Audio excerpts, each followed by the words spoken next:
Hello विद्यार्थी मित्रों, सवारना लेक्चरमां आपणे भण्या हता आल्कोहोलना रासायणिक गुणधर्मो, जेमां आपणो टॉपिक हतो आल्कोहोल अने फिनोलमां कोनी एसिडिकता वधारे छे। तो फिनोल ए आल्कोहोल करता वधारे एसिडिक छे अने जी नीटना IMP-MCQ जे मैं तमने मोकल्या हता। हवे अत्यारे बीजो गुणधर्म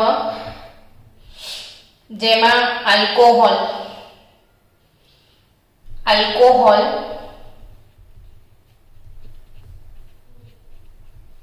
नो OH बंध तूटवानी प्रक्रिया छे। आ आल्कोहोल नो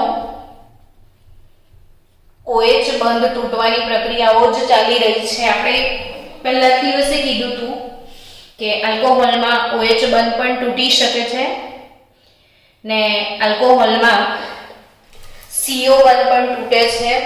आ आल्कोहोल नो OH बंध तूटवानी प्रक्रिया छे अने आल्कोहोल नो OH बंध तूटवानी अगत्यनी बीजी प्रक्रिया छे एस्टरीकरण।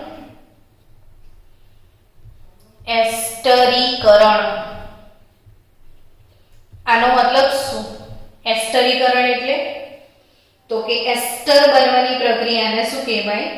एस्टरीकरण। एस्टर एटले शुं? तो के C डबल बॉन्ड O आ क्रियाशील समूह ने एस्टर कहेवाय ने बंने बाजू अलग अलग अथवा समान अल्काइल समूह होय तो RCOO डैश एटले एस्टर ने एस्टर बनवानी प्रक्रिया ने एस्टरीकरण कहेवाय। अने आ एस्टरीकरण कई रीते थाय तो के आल्कोहोल के phenol any carboxylic acid alcohol के फिनोल नी कार्बोक्सिलिक एसिड अथवा एसिड क्लोराइड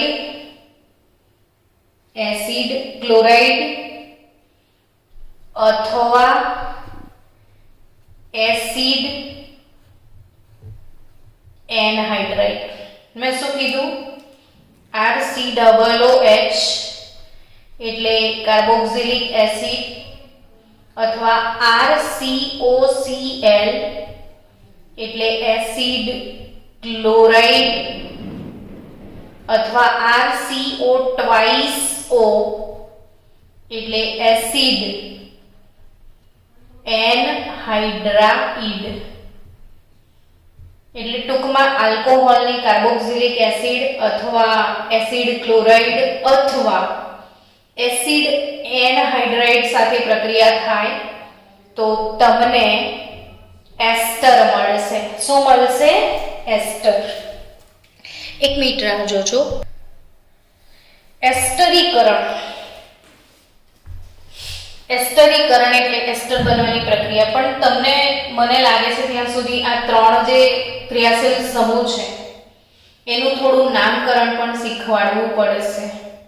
तो આપણે એક કામ કરીએ, પહેલા થોડા સામાન્ય એસિડના નામ લઈ લઈએ તો નામકરણથી આ કન્સેપ્ટ વધારે ક્લિયર થશે। ચલો C ડબલ બોન્ડ O એટલે કાર્બોનિલ સંયોજન કહેવાય।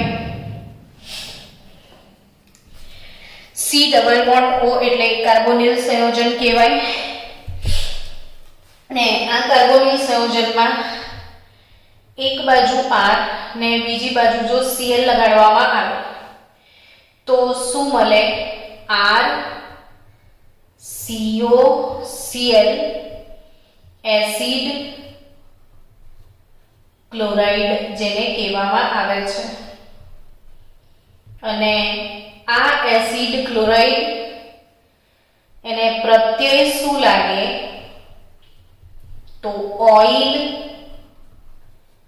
ऑइल क्लोराइड प्रत्यय लागशे। हवे आपणे 5-7 एग्जाम्पल लई लईए। કે CH3 COCl, CH3 CH2 COCl, CH3 CH2 CH2 CH2 COCl, benzene ring એના પર COCl. ચલો હવે આ બધાના નામ લખતા શીખીએ. તો CH3COCl એક અને બે કાર્બન, બે કાર્બન વાળાને ઇથેન કહેવાય. તો ઇથેન પ્લસ ઓઇલ ક્લોરાઇડ, આનો પ્રત્યય શું છે? Oil chloride. તો કાર્બનની સંખ્યા ગણવાની. પહેલા ક્રિયાશીલ સમૂહ જુઓ, દરેકમાં ક્રિયાશીલ સમૂહ COCl છે. જો COCl ક્રિયાશીલ સમૂહ માટે પ્રત્યય શું લાગે? ઓઇલ ક્લોરાઇડ લાગશે. હવે ફક્ત કાર્બન ગણવાના, બે કાર્બન એટલે ઇથેનોઇલ ક્લોરાઇડ. 1 2 3 4 કાર્બન, બ્યુટેનોઇલ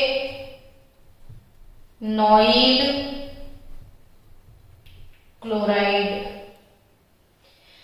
તો 1 2 3 4 5 કાર્બન, પેન્ટેનોઇલ ક્લોરાઇડ. એ રીતે બેન્ઝીન રિંગ પર COCl હોય તો બેન્ઝોઇલ ક્લોરાઇડ એને કહેવાય. Benzoyl chloride. શું કહીશું આપણે એને? Benzoyl chloride. તો આ ઇથેનોઇલ ક્લોરાઇડ, બ્યુટેનોઇલ ક્લોરાઇડ, પેન્ટેનોઇલ ક્લોરાઇડ, આ બેન્ઝેનોઇલ ક્લોરાઇડ. તો ઓઇલ ક્લોરાઇડ એટલે કયો ક્રિયાશીલ સમૂહ? કન્સેપ્ટ ક્લિયર થઈ ગયું? ચલો નેક્સ્ટ, એનહાઇડ્રેટ શું છે એ જરા સમજાવી દઉં તમને. તો એનહાઇડ્રેટ ક્રિયાશીલ સમૂહ, એના બી બે ચાર ઉદાહરણ લઈ લઈએ એટલે તમને આ બનાવટ પૂરેપૂરી સમજમાં આવે. કે C double bond O, C double bond O, CO બે વાર ને વચ્ચે O, CO O CO, है ना? હવે હું R મૂકી દઉં તો RCO બે વખત લખાય, ટ્વાઇસ O. અને આવાલા ક્રિયાશીલ સમૂહને કહેવાય એનહાઇડ્રાઇડ. કયો ક્રિયાશીલ સમૂહ કહેવાય? એનહાઇડ્રાઇડ ક્રિયાશીલ સમૂહ છે. સો સ્ટુડન્ટ્સ, હવે આપણે બે ત્રણ વાર આવું લખી દો, CO.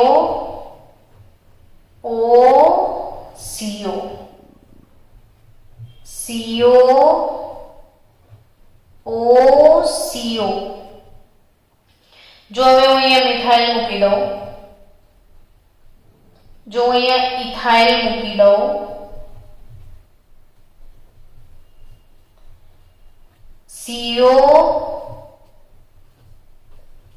CO, તો જો હું બેન્ઝીનની રિંગ મૂકી દઉં તો હવે આના નામ શું થાય એ સમજો. તો COO એનહાઇડ્રેટ ક્રિયાશીલ સમૂહ છે.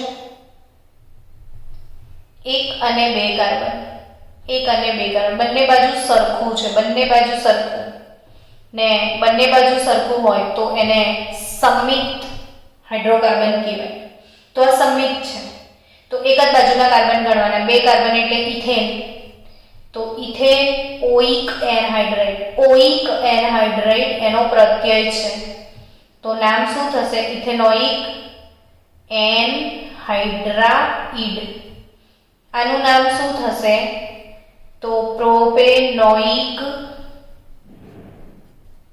એનહાઇડ્રાઇડ. આનું નામ શું થશે? તો બેન્ઝોઇક એનહાઇડ્રાઇડ. તો આ થયા એનહાઇડ્રેટ ક્રિયાશીલ સમૂહ. CO OCO એ આ એનહાઇડ્રેટ ક્રિયાશીલ સમૂહ છે, તો એનું નામકરણ શીખ્યા તમે. તો એસિડ, ક્લોરાઇડ, એનહાઇડ્રેટ, કાર્બોક્સિલિક એસિડનું નામ તો તમને આવડતું જ હશે. તો હવે આપણે સામાન્ય alcohol ROH plus carboxylic acid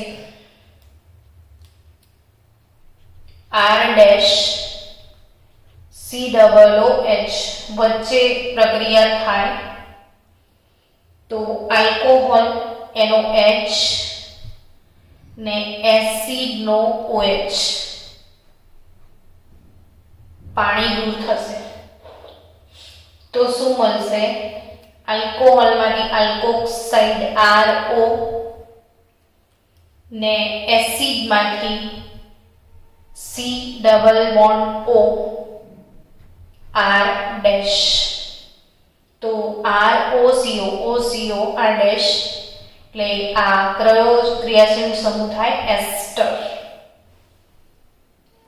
પ્રતિવર્તી પ્રક્રિયા છે, એસિડની હાજરીમાં જળ વિભાજન કરવાનું છે. એ જ રીતે ધારો કે મેં ફિનોલ લઈ લો, તો બેન્ઝીન રિંગ પર OH ફિનોલ. ફિનોલની પ્રક્રિયા કાર્બોક્સિલિક એસિડ જોડે થાય, રિવર્સિબલ પ્રક્રિયા છે, આપણને H+ ની હાજરીમાં. તો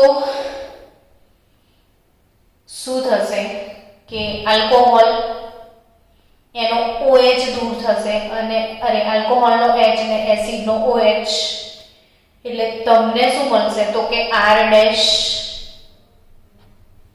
C ડબલ બોન્ડ O અને આ ફિનોક્સાઇડ આયન આવી રીતે લાગી જશે. તો અલ્ટિમેટલી COO આ બી COO એટલે શું મળ્યું? એસ્ટર. તો ટૂંકમાં બાળકો, આલ્કોહોલ કે ફિનોલ એની કાર્બોક્સિલિક એસિડ સાથે પ્રક્રિયા થાય તો આલ્કોહોલનો OH બંધ તૂટે, એસિડનો OH દૂર થાય, પાણી દૂર થાય અને તમને એસ્ટર ક્રિયાશીલ સમૂહ તરીકે મળશે. શું મળશે? એસ્ટર. તો આપણે આ પ્રક્રિયાના ઉદાહરણ લઈએ. જેમ કે હું મિથેનોલ લઉં છું. મિથેનોલની પ્રક્રિયા ઇથેનોઇક એસિડ સાથે કરીએ. ચલો CH3COOH ઇથેનોઇક એસિડ. મિથેનોલ અને ઇથેનોઇક એસિડ લઈએ. આ શું છે? મિથેનોલ. એક કાર્બન વાળો આલ્કોહોલ એટલે મિથેનોલ, બે કાર્બન વાળો એસિડ COOH એટલે કાર્બોક્સિલિક એસિડ, બે કાર્બન છે. Ethane plus ઓઇક acid ethanoic acid થશે. હવે આ બંનેની પ્રક્રિયાથી એસ્ટર બનશે. તો CH3O આલ્કોહોલનો ફક્ત H જશે. શું મળશે? તો OOC, અહીંથી OH જતો રહેશે. તો O પછી ફરીથી C ડબલ બોન્ડ O અને CH3 એસ્ટર થયો. હવે એસ્ટરનું નામકરણ. એસ્ટરની કેક O થી જ કપાય, એટલે આટલા ભાગનું નામ શું આપશો? તો કે આ શું છે? CH3 ને કહેવાય મિથાઇલ. આને શું કહેશો? મિથાઇલ કહેશો. હવે આ એક અને બે કાર્બન એટલે ઇથેન કહેવાય. તો ઇથેનોએટ. નામ શું બનશે? Methyl ethanoate. શું નામ બનશે? Methyl ethanoate. ચલો બીજું ઉદાહરણ લઈએ. ફિનોલ. ફિનોલની પ્રક્રિયા CH3 CH2 COOH સાથે થાય. તો શું થશે? OH અહીંનો H જશે, અહીંનો OH જતો રહેશે, આની જોડે O આવી ગયો. હવે આ C double bond O, CH2 CH3, શું નામ રાખીએ બોલો? તો કે એસ્ટરની કેક O થી જ કપાય. આ શું મળ્યું તમને? તો કે આ ફિનાઇલ કહેવાય. આને શું કહેવાય? ફિનાઇલ. હવે આમાં કાર્બન ગણવાના. તો એસ્ટર વાળો કાર્બન પહેલો, બીજો ને ત્રીજો. કેટલા કાર્બન થયા? 3 કાર્બન વાળાને પ્રોપેન કહેવાય. પણ એસ્ટર હોય તો 8 પ્રત્યય લાગે એટલે પ્રોપેનોએટ. તો નામ શું થશે? ફિનાઇલ પ્રોપેનોએટ. શું નામ થશે? ફિનાઇલ પ્રોપેનોએટ. ડન. તો આ થયું ફિનાઇલ પ્રોપેનોએટ. તો એસ્ટર. હવે શું કરજો તમે પણ જુદા જુદા 5 આલ્કોહોલ લેજો. અમે મિથેનોલ લીધું છે. મિથેનોલ સાથે propanoic acid,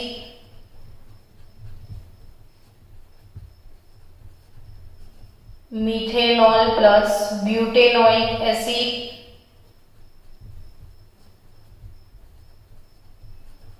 methanol plus benzoic acid,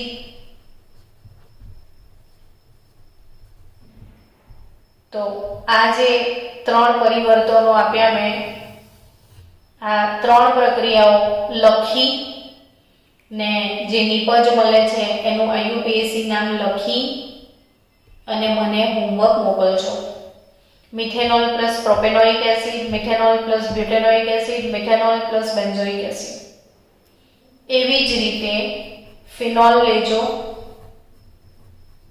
phenol plus methanoic acid એટલે HCOOH, phenol plus ethanoic acid, phenol plus propanoic acid અને ફિનોલ પ્લસ બ્યુટેનોઇક એસિડ. તો એના શું પરિણામો આવે છે એ પણ આ 3 પરિવર્તન ને આ 1 2 3 ને 4 7 પરિવર્તન મને લખીને આ પ્રક્રિયા પૂર્ણ કરીને મને મોકલજો. એટલે તમને એસ્ટરીકરણ આવડી જશે. સમજાયું બાળકો? તો એસ્ટરીકરણ આલ્કોહોલ અને ફિનોલ માંથી કાર્બોક્સિલિક એસિડ સાથે એસ્ટર કઈ રીતે બનાવાય એ તમે સમજી ચૂક્યા છો. નેક્સ્ટ પ્રક્રિયા. આ જ આલ્કોહોલ અને ફિનોલ, આલ્કોહોલ ROH, આ જ આલ્કોહોલની R-CO twice O એનહાઇડ્રેટ સાથે પ્રક્રિયા થાય તો પણ એસ્ટર મળશે. તો આલ્કોહોલનો તો H જ જશે. હવે R' C double bond O, O C double bond O R'. તો આમાંથી કેટલું મળશે જશે એ જોઈએ. તો R' C double bond O, આનો અહીંથી ટુકડો થશે એટલે O, આલ્કોહોલ, આલ્કોહોલ જે છે એ R'CO, R'CO, R'CO, R'CO અને આ OR આલ્કોહોલનો જ આ ઓક્સિજન છે. તો બચ્યું શું? તો કે R'COOH.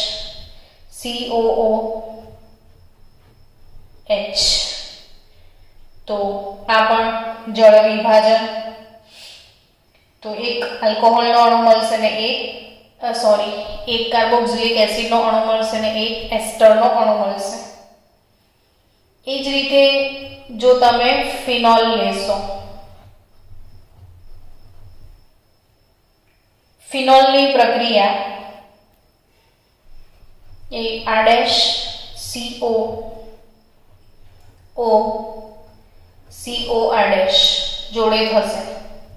તો અગેન ફિનોલનો ફક્ત H જશે, O એની જોડે CO R' ને R' COOH કાર્બોક્સિલિક એસિડ અને એસ્ટર બે પ્રોડક્ટ તમને મળશે. હવે આ પ્રક્રિયામાં કાર્બોક્સિલિક એસિડ અને એનહાઇડ્રાઇડની પ્રક્રિયા થઈ છે. કાર્બોક્સિલિક એસિડ અને કાર્બોક્સિલિક એસિડ સાથે તો થઈ ગઈ, એનહાઇડ્રાઇડ સાથે સાંદ્ર H2SO4 ના ઓછા જથ્થાની હાજરીમાં પ્રક્રિયા થાય. સમજો કે આ પ્રક્રિયામાં આ જે એનહાઇડ્રાઇડ છે આમાં સલ્ફ્યુરિક એસિડ ઉમેરવામાં આવે છે ને એટલા માટે કે જેવું પાણી બને એવું તરત એ શોષી જાય તો આ રિવર્સ પ્રક્રિયા ના થાય. કારણ કે આ પ્રક્રિયા આમ બી થાય છે ને આમ બી થાય છે. કેમ કે જો રિવર્સ થશે ને તો આમાં જળ નાખીશું તો પાછું આમાં કન્વર્ઝન થઈ જશે. એટલા માટે અહીંયા જેવો H2O બને કે તરત જ દૂર કરવા માટે સલ્ફ્યુરિક એસિડ નાખવાનું હોય છે. આપણે ઉદાહરણ લઈએ, આલ્કોહોલ તરીકે ઇથેનોલ લઈએ, CH2OH ઇથેનોલ લઈએ. આ ઇથેનોલ CH3CH2OH ઇથેનોલની પ્રક્રિયા ઇથેનોઇક એનહાઇડ્રાઇડ સાથે CH3CH2 ચલો ને પ્રોપેનોઇક એનહાઇડ્રાઇડ CH3CH2CO CH2CH3 બંને બાજુ આ સરખો R હોય, 1 2 ને 3 કાર્બન એટલે પ્રોપેનોઇક એનહાઇડ્રાઇડ છે. આપણે લોજિક મગજ બહુ નહીં વાપરવાનું. ઇથેનોલમાંથી H રિમૂવ કરી લો એટલે CH3CH2O આટલું તો આવી ગયું. પછી અહીંથી જોઈન કરી લો તો CO CH2CH3 તો બચ્યું શું? CH3CH2COOH CH3CH2COOH એસિડ થયો. અને આ 1 2 એસ્ટરની એક ઓથી કાપવાની, અહીંથી હવે નામ શું આપીશું તો કે આ બે કાર્બન છે, આનું નામ શું થાય તો કે ઇથાઇલ થાય. તો આ પહેલો, બીજો ને ત્રીજો કાર્બન એટલે પ્રોપેન અને એસ્ટર है એટલે OH પ્રોપેનોએટ. તો આને પ્રત્યય શું લાગશે? ઇથાઇલ પ્રોપેનોએટ. આ જ પ્રક્રિયા જો ફિનોલ સાથે તમે લીધી હોય, ફિનોલની સાથે આપણે રાસાયણિક પ્રક્રિયા કરીએ ઇથેનોઇક એનહાઇડ્રાઇડની તો CH3CH2COOCO CH2CH3 તો અહીંથી ફક્ત H જશે, આનો O અહીંથી આ જોઈન કરી દો COO CH2CH3 તો શું મળશે તો કે તમને મળશે ઇથેનોઇક એસિડ. આ ઇથેનોઇક એસિડ. હવે એનું નામ તો એસ્ટરની કેક ઓથી કાપવાની. આ ભાગને શું કહેવાય તો કે ફિનાઇલ. આ ભાગ શું છે? ફિનાઇલ. તો આ શું બચ્યું? 1 2 3 પ્રોપેનોએટ. ફિનાઇલ પ્રોપેનોએટ. શું બન્યું? ફિનાઇલ પ્રોપેનોએટ. તો આ થઈ એનહાઇડ્રાઇડ સાથેની પ્રક્રિયા. અને હવે ત્રીજી પ્રક્રિયા જે છે એ એસિડ ક્લોરાઇડ સાથે. તો alcohol plus R dash COCl acid chloride અને phenol plus acid chloride.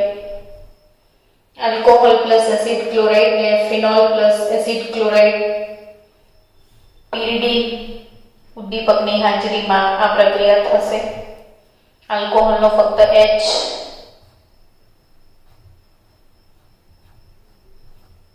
O આટલું તો રહેશે અને R ડેશ એટલે C double bond O R dash ફક્ત આટલો પાર્ટ અહીં કનેક્ટ થશે એટલે અગેન એસ્ટર મળ્યું. સેમ વે આલ્કોહોલ એનું RO ને અહીંથી C double bond O R dash એટલે અગેન આ બે શું મળે છે તમને? એસ્ટર. તો એસ્ટર તમને મળ્યા. એસ્ટર તો એસ્ટર મિથેનોલ CH3OH મિથેનોલની પ્રક્રિયા ઇથેનોઇલ ક્લોરાઇડ સાથે લઈએ. 1 અને 2 કાર્બન છે એટલે ઇથેનોઇલ ક્લોરાઇડ ને મિથેનોલ. તો આલ્કોહોલનો H નીકાળી દો. CH3O C double bond O CH3. હવે નામ લખવું છે એસ્ટરની કેક ઓથી કાપવાની એટલે આ પાર્ટને શું કહેશો? મિથાઇલ. આ બાજુ કેટલા કાર્બન છે? 2. તો ethanoate methyl ethanoate methyl ethanoate. સમજી ગયા? તો એવી રીતે જુદા જુદા 3-4 કાર્બનની બનાવટ મતલબ જુદા જુદા ઉદાહરણ તમે લઈ શકો છો ફિનોલ સાથે. આજે ઇથેનોલ લીધો, અહીંયા 1 2 3 આવા 4-5 ઇથેનોઇલ ક્લોરાઇડ લઈને બનાવટ તમારે બનાવવાની, કન્વર્ઝન લખવાના. OH જોડે CH3COCl નો રિએક્શન થાય તો શું નિપજ આવે? તો બહુ ફાસ્ટ તમે આન્સર આપી શકશો કે આનો H ને આનો Cl, HCl દૂર થાય, આનો H આનો Cl દૂર થાય. તો આ ફિનાઇલની રિંગ એની જોડે O, એની જોડે CO ને એની જોડે CH3. અહીંથી કટ કરવાનું. તો આ શું છે? ફિનાઇલ. આ ફિનાઇલ છે ને આ 1 અને 2 કાર્બન. તો ફિનાઇલ ઇથેનોએટ. ફિનાઇલ ઇથેનોએટ. તો આપણે આ બહુ જ ઇમ્પોર્ટન્ટ રિએક્શન આજે ભણ્યા. આલ્કોહોલમાં OH બંધ તૂટવાની પ્રક્રિયા પતી ગઈ. આવતીકાલથી આપણે આલ્કોહોલ સંયોજનોમાં CO બંધ તૂટવાની પ્રક્રિયા ભણાવવાના છીએ. તો કાલે સવારે CO બંધ તૂટવાની પ્રક્રિયા આપણે શીખીશું. તો ત્યાંથી આગળ વધીશું કાલ સવારે. ચલો બાય બાય.